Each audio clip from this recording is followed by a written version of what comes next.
Bom dia, boa tarde, boa noite para vocês, queridos ouvintes. Estamos aqui começando mais um episódio à luz do candeeiro. Eu sou Francioli Araújo. Eu sou Caroline Silva e vamos lá, roda a vinheta. Você se adiantou com esse negócio de roda a vinheta, né? E foi. E hoje a gente vai falar sobre o quê, Carol? A gente tem que falar a temática e o convidado, né? Então fale a temática e o convidado. Não, é você que fala, você tem mais intimidade. Voltando, não roda a vinheta agora, vamos voltar, né? E o nosso episódio 36, ele é sobre a ABNT. O que danado é isso? O que é a ABNT? É uma norma científica? É uma metodologia? É uma padronização de escrita? Vamos entender tudo hoje. E para conversar com a gente, explicando isso bem legal, trouxemos o Diego Lima, que é professor. Tudo bom, Diego? Tudo bem, oi gente, como vocês estão? Meu nome é Diego Lima, eu sou professor de língua portuguesa, redação e literatura, graduado em letras pela Universidade Católica de Pernambuco. É isso, então roda a vinheta agora, Francioli.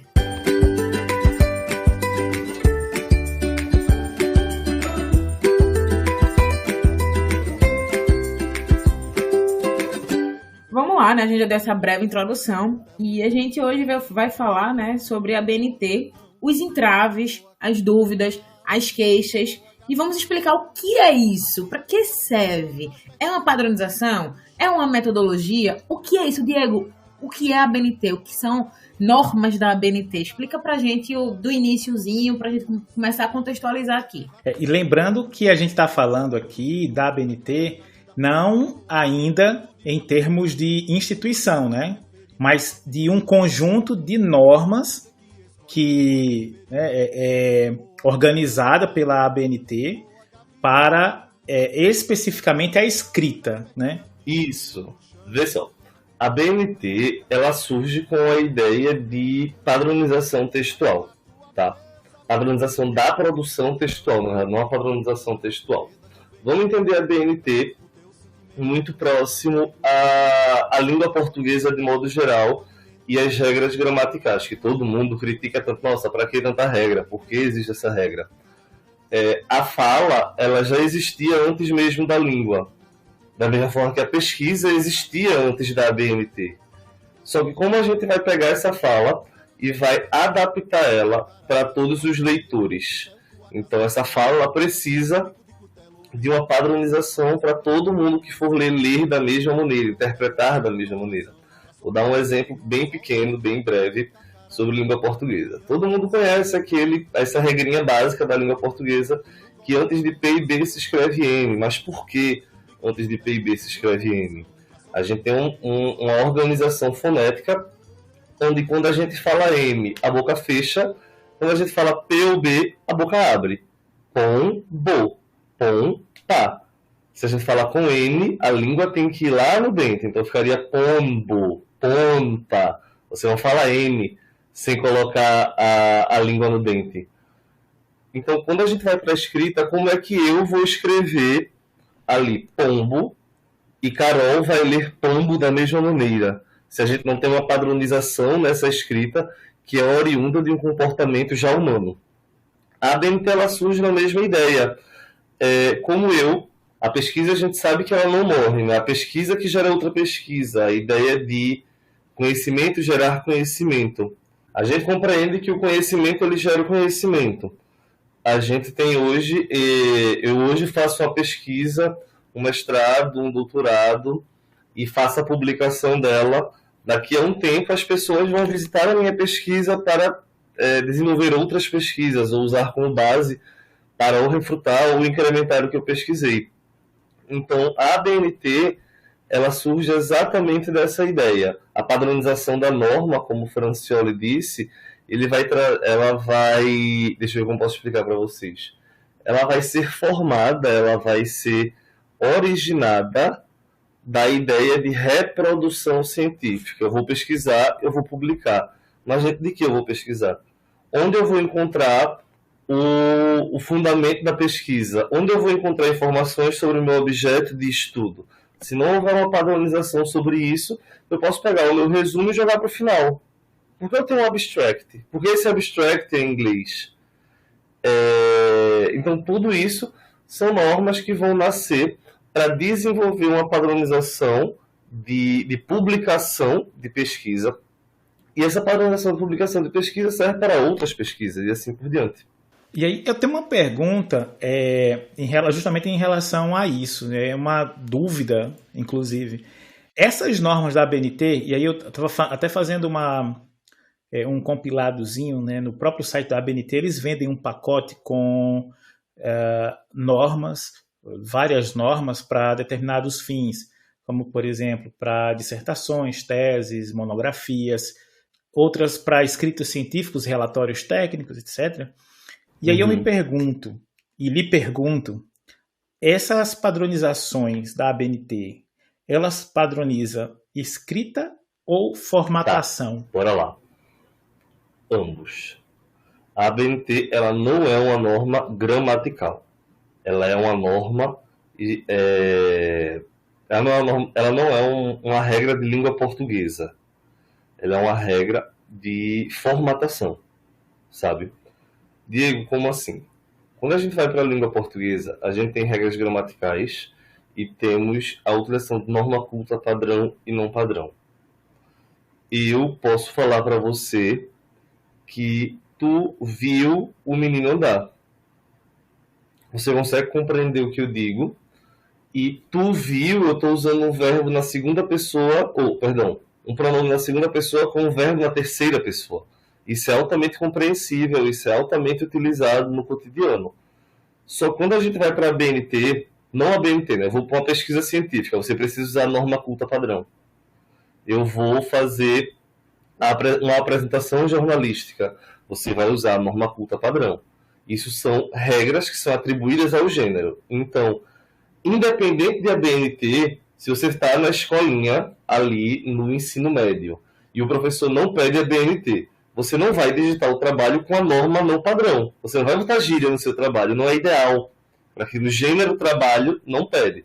A BNT, então, ela torna-se como uma regra de formatação. Então, nesse caso, ela vai usar da regra já existente no português usual, no nosso caso, aqui no Brasil, né? A regra do português é dizer, olha, você precisa aplicar regra coerente com o que você precisa fazer para o seu trabalho, para a sua apresentação.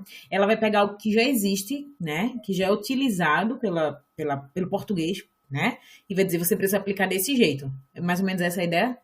Qual a diferença entre a redação do vestibular e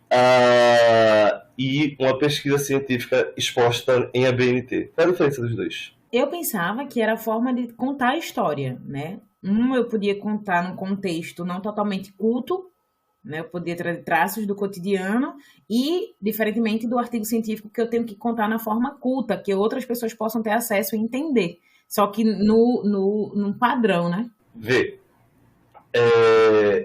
Na redação do vestibular, eu posso usar gíria? Não deveria. Não, eu não posso. O seu trabalho ele vai ser rejeitado. Se você pega e coloca só que a forma de rejeite é diferente. Se eu pego a minha redação do Enem e faço um texto todo em gírias... Ah, não. Em todo eu entendo que não pode. Na verdade, não poderia em momento nenhum, mas eu já vi texto que tiveram. Eu posso utilizar de gíria se eu colocar em aspas e se eu deixar evidente que é em gíria, certo? Vou dar um exemplo mais objetivo. Se eu vou fazer uma redação, pegando bem do pernambucano mesmo, se eu vou para uma redação e eu coloco que, sei lá, o Estado arrodeia muito para tomar decisões, a minha redação vai ter uma nota baixa. Eu vou perder ponto na competência 1, porque a arrodeia é um regionalismo. Só quem usa arrodeia é o pernambucano, o de Alagoas também, o pessoal da Paraíba também, talvez, mas é um regionalismo. São Paulo, Rio de Janeiro, Sul, Centro-Oeste, Norte, talvez não saiba o que é arrodeia. O certo é eu dizer que ele dá a volta, que ele posterga. Deu para pegar a lógica? Aí, como esse rejeito vai sair? A minha nota vai baixar na competência 1, que exige a norma culta padrão do português brasileiro. Entendi. Se eu coloco isso dentro de uma tese, dentro de uma dissertação, que o orientador for ver, ele vai dizer, ei, troca esse termo aqui. Isso não cabe. Mas o fato de não caber é o mesmo, porque ambos os gêneros eles exigem a norma culta padrão do português brasileiro. Ponto. O que vai mudar? Eu vou chegar na redação e eu não posso dizer que o lobo é o lobo do homem, um exemplo. Eu não posso chegar na redação sem dizer o lobo é o lobo do homem.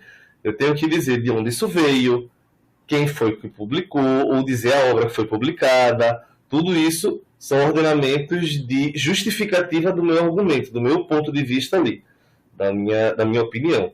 Se eu for para a pesquisa científica, eu também vou fazer isso. Na pesquisa científica, dentro da BNT, eu tenho citações diretas, eu tenho citações indiretas e assim por diante. Mas ali tem que ter o conteúdo que eu estou produzindo. Qual é a minha opinião? É a mesma coisa. O fundamento em si é o mesmo. É um texto argumentativo que você vai expor o seu ponto de vista atrelado a obrigações como citações. A diferença é que na BNT vai ter bibliografia e na redação não vai ter, né? Não vai ter espaço para isso. Mas observe que tanto a redação quanto a BNT ele vai pedir justificativas. Ele vai pedir para você embasar o que você está dizendo. A diferença é qual é a formatação que essa justificativa vai ser exposta.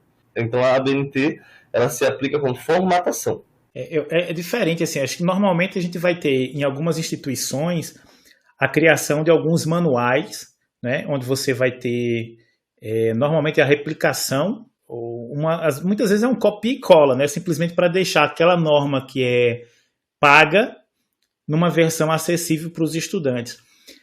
Mas eu vejo muito assim, uma diferença, manual da APA, por exemplo, que é um conjunto de normas utilizado pela Associação de Psicologia, né, americana, e você tem também estilos de escrita. Ele mostra para você como, além da formatação dos textos, qual é o estilo de escrita que você deve adotar. Então, como é uma publicação em inglês e uma norma americana, da América do Norte, né, para ser mais preciso, ele fala que palavras você deve evitar em inglês, que palavras, a forma de escrever, redundâncias, textos truncados, evitar esse tipo de coisa, né? Utilizar em determinadas sessões uma linguagem ativa, tem sessões que você não consegue fugir da linguagem passiva, e que é um problema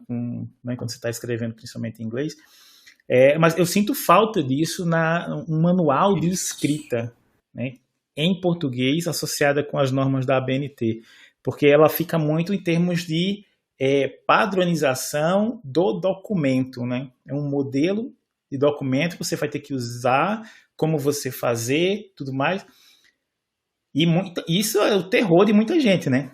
Concordo com o Francioli, e isso acaba gerando uma confusão muito grande sobre o que de fato a ABNT faz, né? Qual a necessidade e por que a gente usa essas regras, né? Essas normas. Porque ninguém explica pra gente, já começa daí. Eu vim saber o que era a ABNT, eu estava na graduação.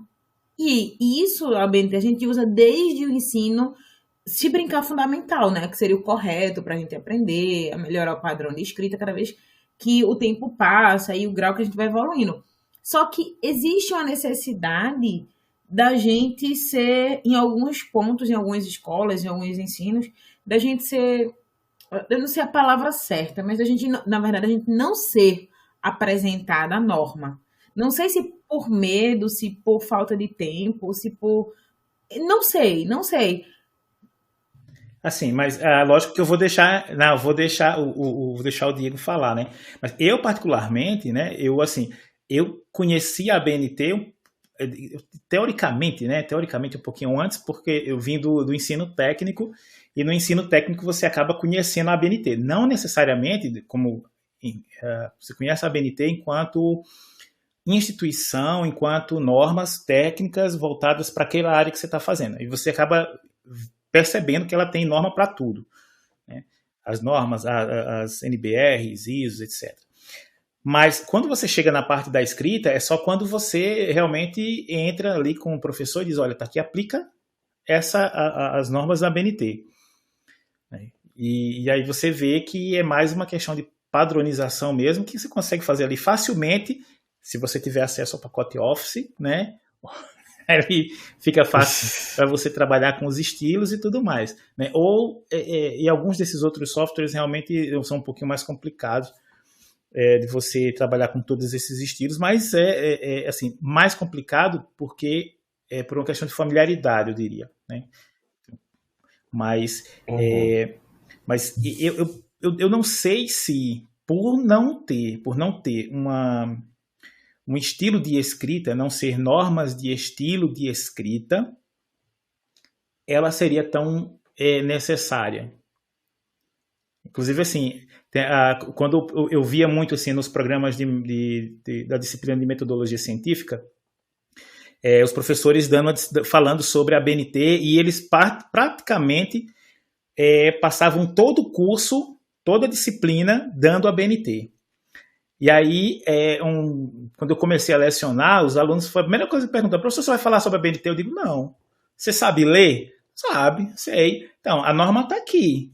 Eu vou lhe ensinar sobre metodologia científica e você aplica as normas. Porque aí, né, lógico, a gente acaba entrando em alguma coisa como citações, que eu acho que é muito importante, né, fazer essas citações. Mas essa parte de formatação e a BNT, normalmente eu trazia como um projeto à parte, que era ensinando o cara a formatar de acordo com as normas da BNT. Mas, assim, dentro da disciplina de metodologia científica, eu usaria mais a BNT, e acho que nós teríamos a necessidade de ver mais a BNT se nós tivéssemos uma norma de estilo de escrita. Eles tinham um documento de estilo de escrita, mas é mais voltado para a confecção de normas técnicas. E aí ele vai dizendo como você deve redigir, e não norma, né? Norma você aplica no outro setor, outro setor. Mas, assim, o estilo que você deve usar para não gerar ambiguidade, né? Eu acho que isso é importante, e isso...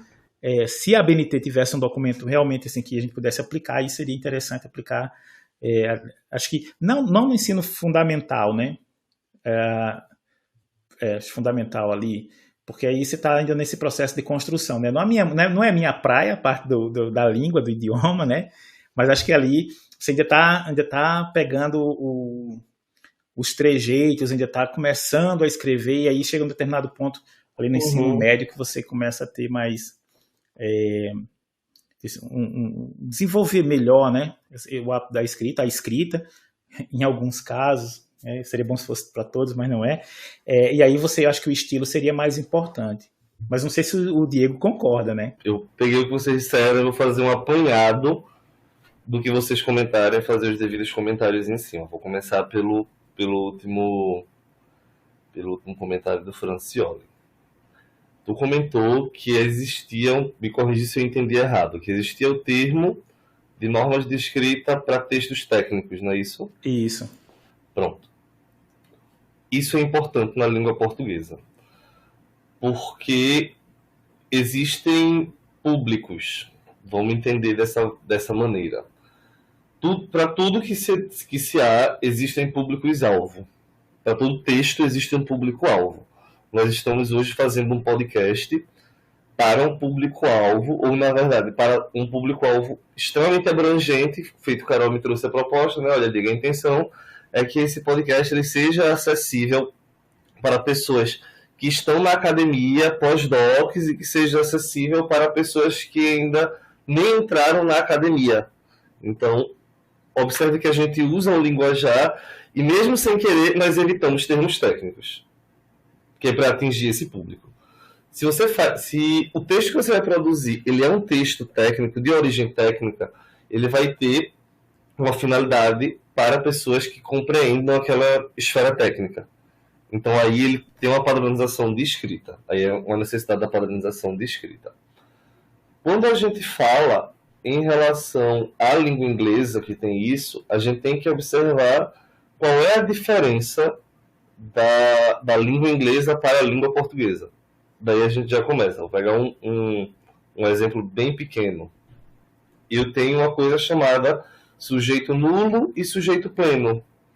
Na língua portuguesa a gente tem o que chamamos de sujeito nulo. É aquele sujeito que eu posso ocultar ele. Porque se eu digo para você, estamos conversando, sabemos automaticamente que nós estamos conversando. E eu não citei o nós. Mas se eu digo para você em inglês, love you, quem love you? I love you. We love you, they love you, quem love you? Então eu preciso evidenciar o sujeito. Essa é a diferença básica das duas línguas.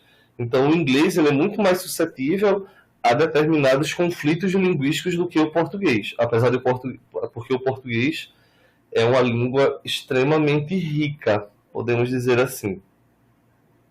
É difícil, mas é extremamente rica. Em contrapartida, no inglês, a gente vai ter glass. Nossa, glass eu estou falando de quê? Eu estou falando de vidro ou estou falando de um copo de vidro?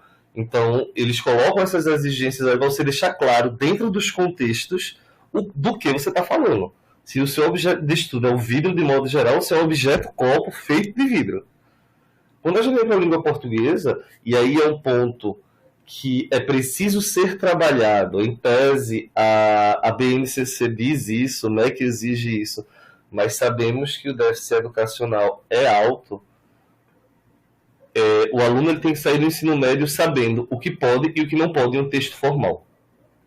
Eu digo porque eu ensino hoje, se você pegar o meu cronograma, eu dou aula de produção textual, do 6º ao 3º ano do ensino médio. 6º ano do Fundamental 2 ao 3º ano do médio. 6º ano do Fundamental 2, eu estou ensinando a eles agora enciclopédia. Aí vem enciclopédia digital, vídeo aula, leitura de gráficos e tabelas. Quando a gente chega no 8º ano, nono ano, desculpa, eu já passei, por exemplo, por discurso, que é discurso político, discurso de massa de manobra, ou seja, ele tem que terminar o 3º ano sabendo o que a língua portuguesa pede ou não pede. Duas coisas básicas que o aluno precisa saber, por exemplo, é que a língua portuguesa não aceita cacofonia e não aceita pleonasmo. Entrar para dentro, sair para fora, eu vi ela, eu amo ela. A língua portuguesa não aceita isso.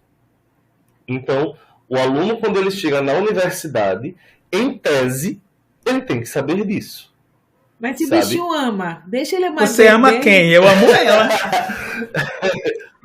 Eu amo ela. E a galinha fica como? Sem, fica sem, porque ele ama. Que ele ama. Daí vê. O aluno ele já tem que chegar na faculdade sabendo disso. O que o Estado, de modo geral, ele é tão ciente disso que ele obriga todos os cursos da faculdade hoje a ter português instrumental. Só que você estuda português da alfabetização ao 3º ano do médio. Por que no primeiro período eu tenho que pagar gramática? Eu tenho que estudar gramática básica se eu passei pelo menos 11 anos estudando gramática. Na verdade, então, a gente paga 2 português, né? Português 1 e 2. Na universidade. Não, porque obrigatório é só instrumental 1. Para exatas é 1 e 2. Não, mas aí depende muito do curso. Nos cursos de tecnologia lá no Amapá, nós temos porque os nossos alunos, normalmente, eles chegam com uma deficiência grande e porque eles não sabem redigir um documento técnico. Isso, só que esse ensino ele já tem que sair do médio, está no plano de ensino de aula do ensino médio. Carol foi minha colega de trabalho e ela me via chegar na sala dos professores arrancando os cabelos porque os alunos não se interessam e é uma cultura da escola facilitar essa vida para o aluno, porque hoje estamos em uma cultura de aprovações, né? Então, termina que a gente passa o aluno com a barriga. A gente vai empurrando ali para ele passar, e quando ele chega na faculdade, no ensino superior, isso aperta. Ele vai precisar digitar uma BNT e ele não vai saber o que roga, porque ele não estudou língua portuguesa direito ao longo do curso. É porque quando a gente parte para esse outro lado do ensino de facilitar a mudança de turma, né, de um ano para o outro, a gente acaba que a gente está pouco preocupado se o aluno entendeu conceitos, né, e se ele entendeu o porquê ele está estudando aquilo, Então fica difícil para dar o conteúdo linguístico, né? A própria norma culta do português, que não é fácil, venhamos e convenhamos, não é fácil, Não e que é. muda constantemente. Né? Quando você pensa que aprendeu, já fez 10 anos e o cara já está mudando de novo ali. A academia se reuniu, vamos nos reunir e não vamos facilitar a vida da galera, vamos mudar. Então, não é fácil porque é uma língua dinâmica. Uhum. E então, quando a gente tenta. Eu não sou professora de português, como todo mundo já sabe aqui nesse cast, né? Mas é complicado para mim também, eu me coloco no lugar dos meninos. Então, quando o professor tem. E no professor também, antes que o Francioli fale, vou levantar a bandeira. Quando a gente tenta ensinar para o menino a norma, a gente não consegue ensinar a norma e a padronização da norma pela ABNT, porque na cabeça deles não entra. Ou eles aprendem a norma, ou eles aprendem a língua. Para eles é algo incompatível. Eu vejo muito disso e muito do não auxílio, de dizer, olha, você precisa aprender as duas coisas porque vai ser importante. E quando chega na faculdade, na graduação, né, porque no meu caso é português 1 e 2 para licenciatura em Química, pelo menos na rural, você paga 2 português. É sobre contextualidade, nem lembro, enfim, muitos anos atrás. Mas o português 2, a gente aprendeu padronização de texto, de relatório, e não foi só de um tipo. A gente passou um semestre padronizando redação dentro das normas da ABNT, padronizando textos acadêmicos. A professora fez a gente pegar um relatório nosso mesmo, que mandou para a professora de experimental e mandar para ela, do jeito que estava. Era uma vergonha atrás da outra. Mas assim, a gente não foi ensinado que existia uma norma que a gente precisava seguir, uma padronização. E a gente quebrou muito a cara. E isso ainda acontece. São 10 anos que eu saí disso. E acontece da mesma forma. E comigo acontecem até hoje. Porque às vezes a norma mudou. Aquela norma que eu usava certa hoje não é mais certa, tá errada. Então é difícil, Diego. É bem difícil, mas eu vou fazer uma pontuação que mais uma vez eu bato o martelo. Eu sou aquele professor bem sindicalista em cima do sistema educacional. E mais uma vez eu digo, isso é aos profissionais de educação que me ouvirem, mil perdões pela sinceridade, mas isso é um misto de duas coisas. Isso é um misto de quem está ensinando e é um misto do sistema que ele está inserido. Ou talvez como o sistema haja sobre o professor e faça com que ele monte de outra forma. Quando a gente pega a língua, a gente não pode estudar língua sem língua. Vou pegar o que eu falei e dizer que você está estudando química e você estuda toda a teoria do átomo, e em algum momento você precisa ir para o microscópio, botar o olhinho ali e ver o átomo, que foi toda a teoria que você pegou. Língua é do mesmo jeito. Eu não posso chegar para um aluno e dizer assim, olha, quando tu tiver lá no teu texto, tu vai colocar se faz necessário que. Isso não pode porque o pronome pessoal do caso oblíquo não inicia a oração. Então eu tenho que dizer que faz-se necessário que. Eu digo isso para o menino. Ensinei a ele que a norma culta padrão existe isso. Mas onde ele vai usar essa norma culta padrão? Em tese, eu tenho no meu cronograma que ele vai aprender sobre artigos científicos. Hoje meu assunto com o 9º ano é agora, na próxima unidade, artigo científico. E eu vou dizer para ele, olha, eu tenho isso daqui, tu aprendeu isso na língua portuguesa e agora tu vai aprender o gênero artigo científico. Ele já sabe a gramática. E agora eu vou ensinar ele a padronização do artigo científico. E aí ele vai aprender. Só que ele vai conseguir praticar e escrever um artigo científico? Não. Porque a escola vai olhar para a minha cara e vai dizer, ele é 9º ano, você não pode cobrar isso de uma criança de 14 anos. Mas a BNCC diz que pode. Só que artigo científico eu tinha que dar o quê? No 9º ano. Quando chega no 3º ano, eu tenho que dar redação para o vestibular e ele passa a aprender artigo científico. Aí entra na faculdade e vira o que eu chamo de aluno 30 linhas.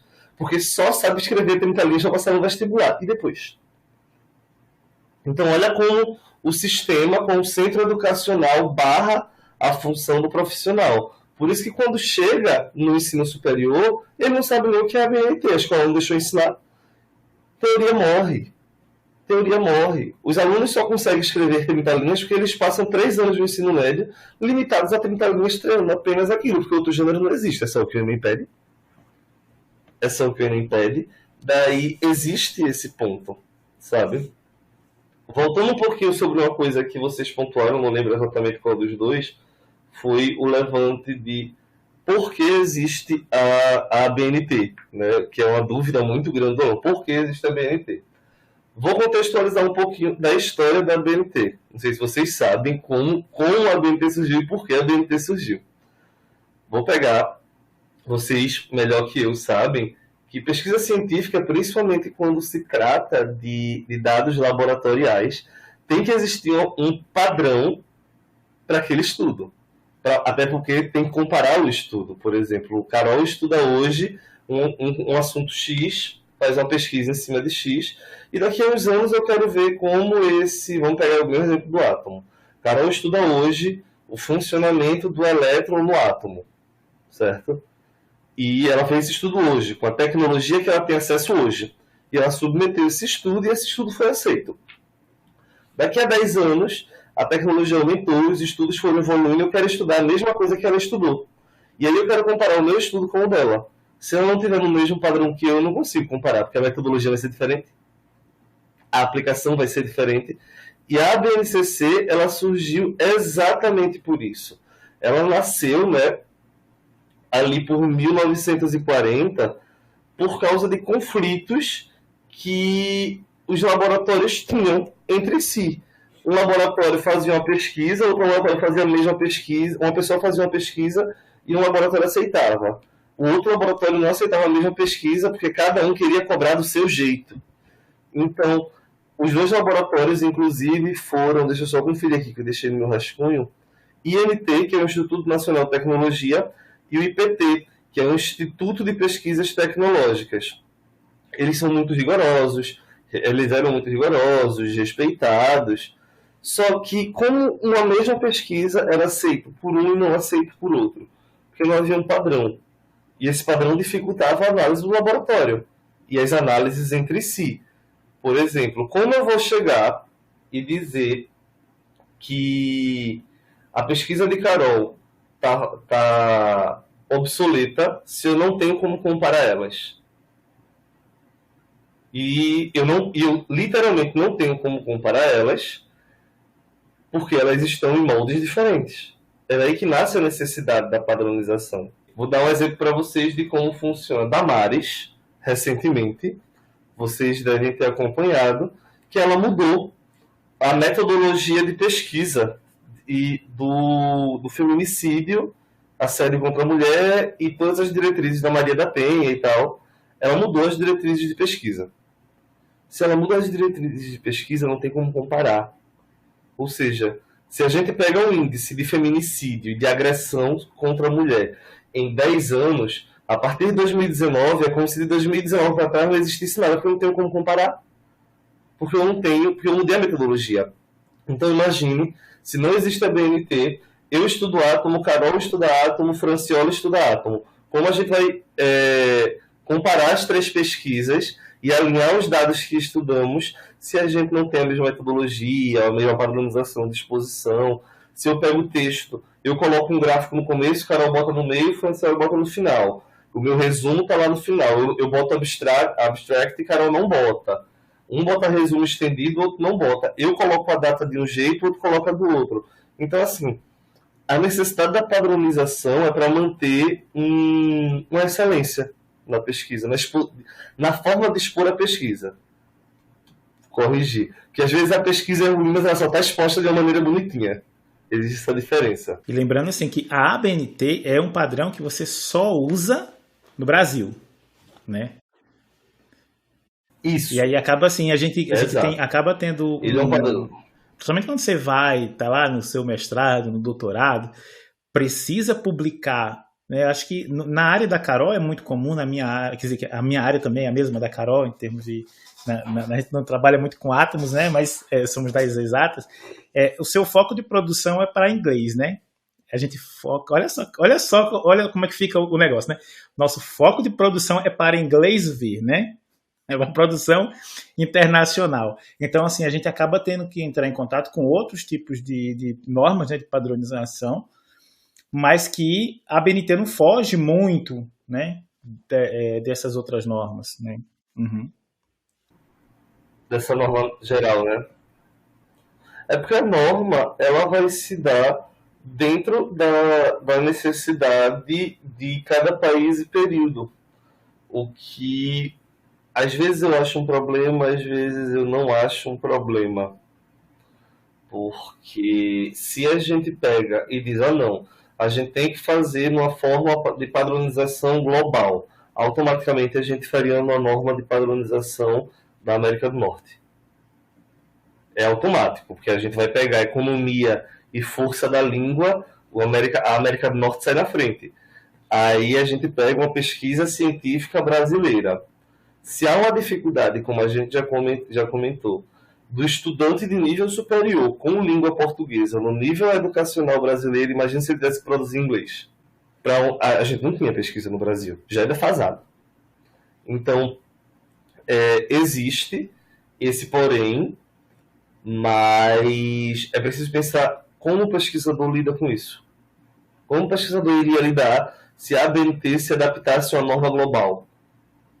A gente pega, por exemplo, as dificuldades que a gente tem com coisas básicas de língua estrangeira. A gente está dentro de uma pandemia e a gente via pessoas não conseguindo pronunciar lockdown. De pessoas de vários níveis sociais. Então, o que aconteceria com a pesquisa brasileira? Entende? É isso que eu penso de vez em quando. Eu compreendo a dificuldade, inclusive eu comento muito na sala de aula. Se você vai muito para a medicina, você tem que ter um conhecimento. Você vai estudar medicina, você tem que ter um conhecimento de língua estrangeira, porque as pesquisas em medicina são em língua estrangeira.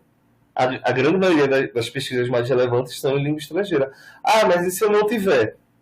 Aí já é um problema que a faculdade vai assumir que não é dela, apesar de ser. O governo em si joga para as instituições de ensino, muitas vezes públicas, né, a pressão maior do governo, já que tem investimento, né, entre aspas. A instituição de ensino transfere esse problema para o professor e o professor, por sua vez, transfere para o aluno. E o aluno transferir para quem? Ele volta para o professor, que volta para a universidade, que volta para o governo e fica nesse loop eterno e que a gente não sabe quem é de que a responsabilidade, quando na verdade é de todo mundo. Cada um tem a sua parcela de culpa. Eu discordo um pouquinho disso, Carol. Eu acredito que... Eu não acho que todo mundo tem uma parcela de culpa. Eu acho que a culpa ela é de onde nasce o problema. Ou de onde o problema poderia ser resolvido, mas não é. Ministério da Educação. Isso. E aí que eu estou chegando. O Estado. Porque o aluno ele não tem a culpa que está chegando ali daquela forma. Ele é a ponta mais frágil do sistema. O professor também não tem, porque se ele não se adaptar daquela forma, ele fica desempregado. Ele é cortado dali do posto de trabalho. Aí vem a instituição de ensino que é submissa ao Estado. E o Estado que empurra a educação como boléu. Então, a culpa ela é inteiramente do Estado. Sabe? A partir do momento que a gente pega a instauração, pegando do ciclo básico e levando para o superior, a gente pega a instauração de um novo ensino médio, onde língua portuguesa, como foi pontuado aqui hoje, já é difícil, e o aluno vai passar para ter 3 aulas no primeiro ano, 1 aula no segundo, 2 aulas no terceiro, a partir dos próximos anos, vai cair de 5 aulas por turma. Que isso foi uma ideia do Ministério da Educação, e isso sobe até o nível superior, onde há uma defasagem absurda, um corte na pesquisa, e o professor tem que se manter ali dando aula sem recurso. Isso vai sobrar para alguém. No meio do processo vai sobrar para alguém, que é para o aluno. Aí o aluno aí a gente entra no ciclo vicioso da desistência, porque a gente tem um índice tão grande de desistência na universidade, em especial das turmas de exatas. Pelo nível de exigência. Só que o nível de exigência, ele não acompanha o que é ofertado. Ele não é compatível com o que o menino viu há 3 anos, há 2 anos atrás. Então, como é que eu vou cobrar algo do meu aluno se eu a formação completa, né? Você está falando com formação completa, né?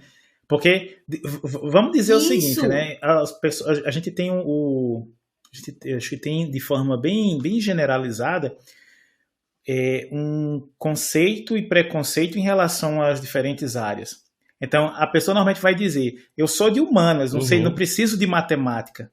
Né? Aí você vai e chega numa pós-graduação E aí tem, eu não me recordo agora quem foi que comentou também, um dos nossos convidados aqui, disse que você tem preconceitos dentro do próprio curso de professores que dizem, você vai pagar essa disciplina é chata, essa disciplina não presta, quando os alunos chegam, o cara já chega desmotivado. Então, assim, a área de humanas, para embasar muitas das pesquisas dela, precisa da estatística, né, que é pelo menos aquele negócio que a gente... E o pessoal da área de exatas diz, eu vou fazer porque eu sou bom com matemática, teoricamente, né, que você chega lá, você vê que o cabo não é bom coisa nenhuma. E aí ele nem é bom com matemática, nem é bom para escrever. Não, aí você pergunta, tu não vai escrever não, cão? Vai ficar fazendo ler pois no mesmo tempo todo? Você não vai se comunicar só com 0 e 1, 0 e 1, 0 e 1, né? Não tá hard esse negócio. Então, assim, eu acho que a defasagem, ela é do processo completo, né? Ela é desde a base, porque aí o cara não aprende matemática, ele não aprende a escrever, aí a gente vai naquela história de, como a gente já teve aqui, eu já tive... caso, né, eu já vi casos onde o professor chegava na sala de aula e ele dizia assim, a gente vai fazer o seguinte, eu finjo que eu ensino, vocês fingem que aprendem e aí tá tudo certo, né?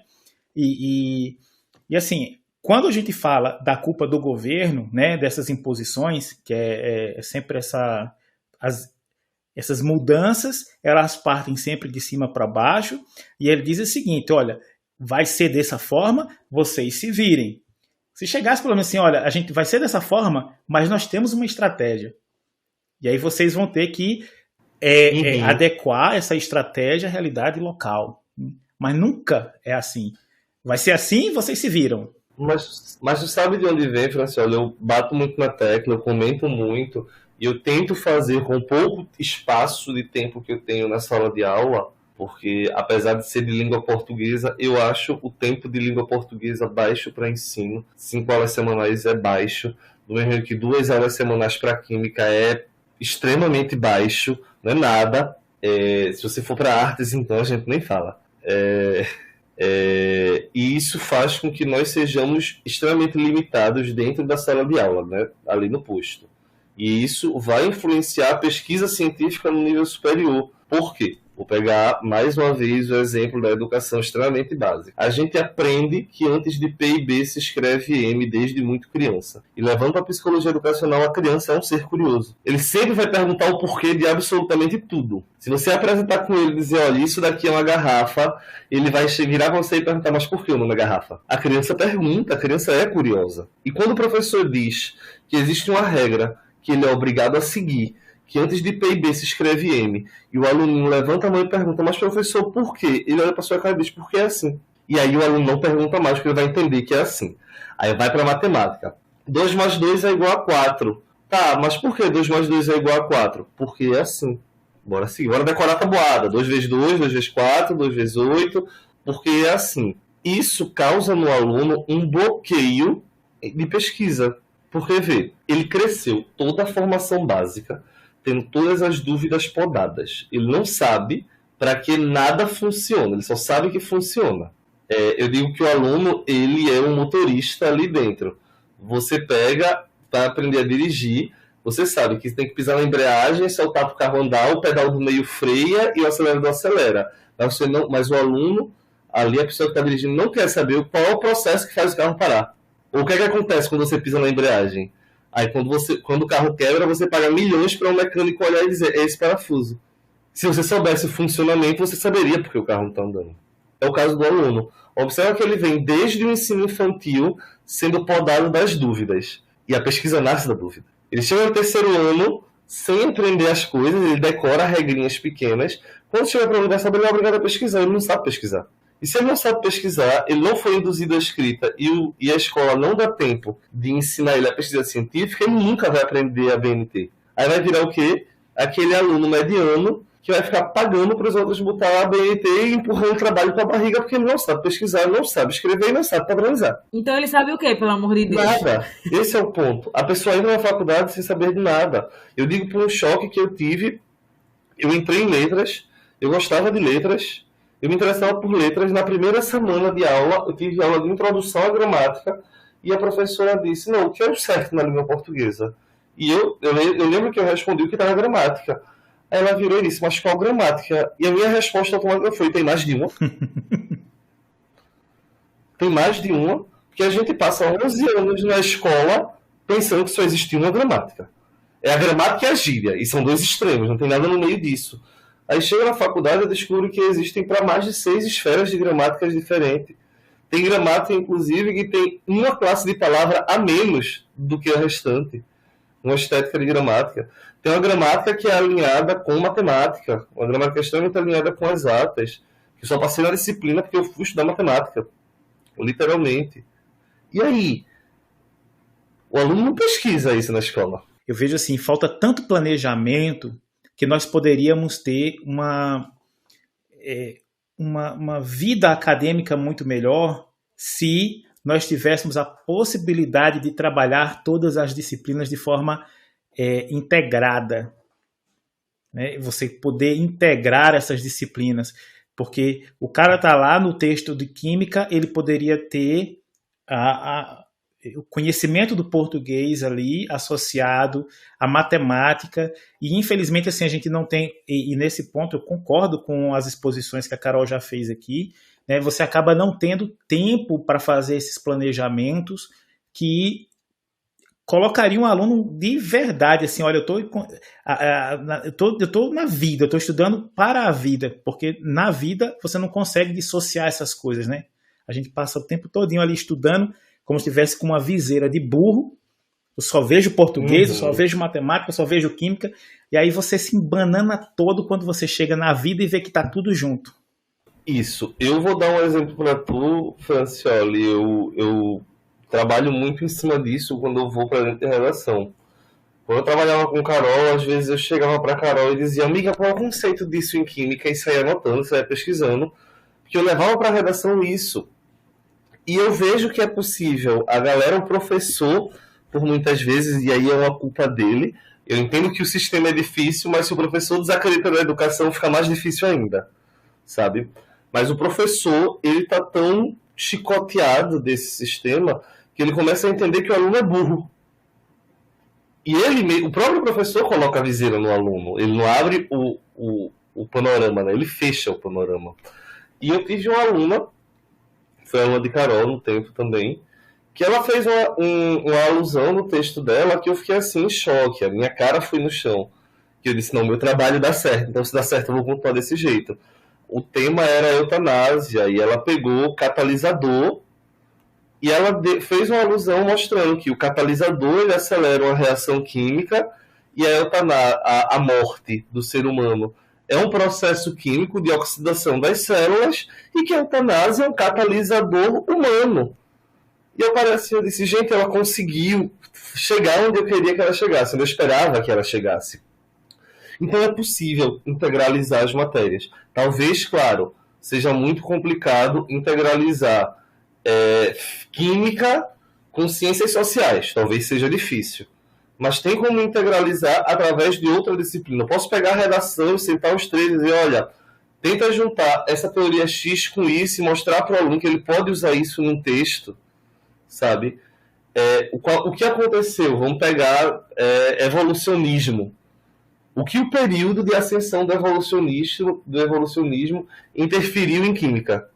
Interferiu na sociologia, interferiu na literatura, que a gente vai ter o realismo, que quebra ali com a ideia do catolicismo a partir disso. Então, em que mais isso quebrou? Bora integralizar. Mas existe, e aí eu aponto mais uma vez para a classe trabalhadora da educação, existe uma espécie de competição dentro da sala dos professores, como se dali fosse um pódio, e que você tem que ser o melhor ali do meio, que você não consegue trabalhar em conjunto, porque você não quer perder a estrelinha que está na sua cabeça de melhor professor.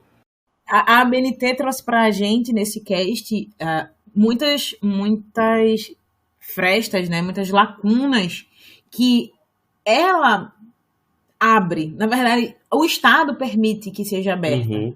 Né? A gente começou falando de ABNT, das regras. Então, para a gente deixar aqui bem amarradinho já no finalzinho, Diego, fala em linhas gerais, de uma forma bem sucinta para a gente, por que a gente tem que usar a ABNT e por que a gente tem que se preocupar com ela. Tá. A necessidade do uso da ABNT, como eu pontuei, é estritamente científica. Tá? É para facilitar a pesquisa científica. Como eu comentei, a pesquisa ela é sempre contínua. Eu pesquiso hoje, daqui a 10 anos, uma pessoa vai pegar minha pesquisa e vai complementar e assim por diante. Se não há uma padronização ao longo desses 10 anos de pesquisa, não vai ter comparativo de resultado de pesquisa. Então a pesquisa morre. E não é a intenção, é conhecimento para gerar conhecimento.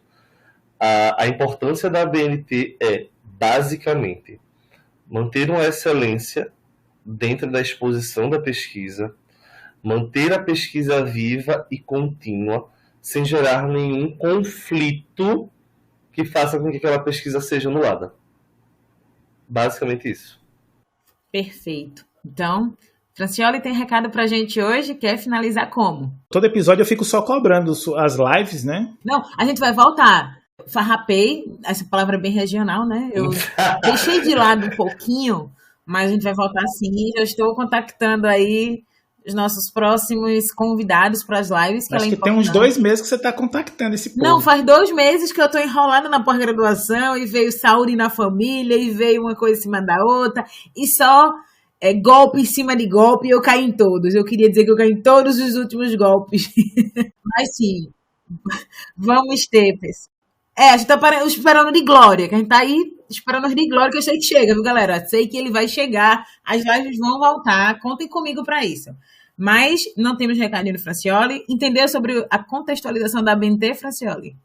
As regras da ABNT aplicadas à escrita de teses, dissertações, monografias, eles são uma forma de você estruturar a tua pesquisa. Afinal de contas, estou eu lá no programa de pós-graduação e o cara diz, faz a tua tese do jeito que você quiser. Como é que eu vou fazer, né? Tá difícil, né? Tem que ter um ponto, né? E quando a gente trabalha lá para aquelas outras as normas técnicas, é para que você gere, que você possa gerar esse comparativo. Afinal de contas, imagina você fazer lá aqueles testes de carga, né? De resistência. Eu estou testando um concreto. Então, fulano testa de um jeito, Damares testa de outro, e no final de contas como é que eu vou fazer a comparação, né? Cada resultado ele pode ser diferente de acordo com como você está fazendo isso, e as normas da ABNT elas vão determinar ali qual forma você deve fazer, como você deve proceder para que você possa ter esse efeito de comparação, né? O ponto X da ABNT é que, assim, eu entendo pouquíssimo, mas eu sei que quando se estuda dentro de exatas, existem formas de você pesquisar determinados assuntos.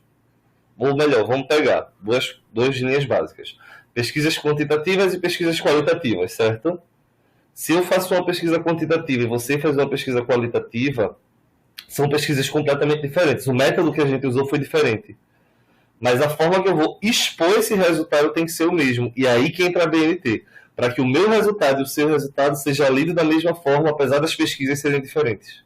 Aproveitando, Diego, a gente está aqui, né, querendo agradecer por você ter aceito o convite, né, da gente de gravar esse cast no dia de hoje, trazer todas essas informações que vão enriquecer bastante os nossos ouvintes. E a gente, né, daqui pra frente a gente vai se policiar, pelo menos eu vou me policiar mais com relação à BNT. Não vou deixar ela de lado não, tá? Prometo. Diz pra gente onde a gente te encontra nas redes sociais, dicas, canais, o que é que tu deixa pra gente no dia de hoje?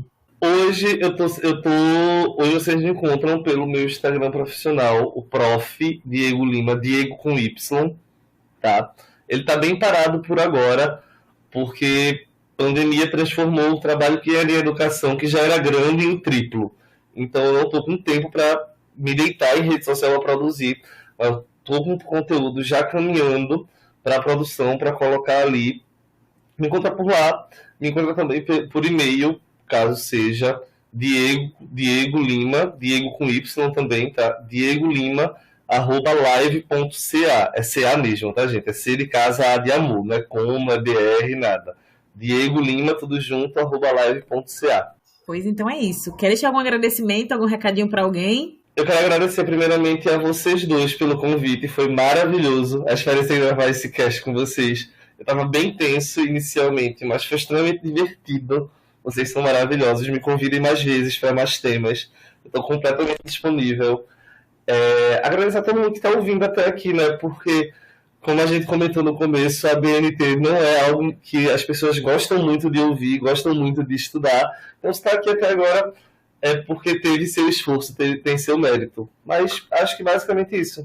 É isso aí. Se você foi suficientemente resiliente para chegar até o final deste cast, você merece um parabéns, merece. Merece um prêmio. Então, vamos pensar logo numa outra promoção para os nossos ouvintes. Mas a gente vai ter. Lembra que agora no final de agosto a gente tem o lançamento dos jogos lá da Marcele. Não tô esquecida porque eu quero o meu. Eu vou me comprometer aqui a gente fazer o sorteio de 2, né, pelo menos 2 exemplares do jogo aí para os nossos ouvintes. E lógico que a gente vai trazer mais coisas aí também, né? Sim, então, até a próxima. Fiquem com a gente. Semana que vem tem mais. Tchau, tchau, pessoal. Tchau, tchau. Beijo. Tchau.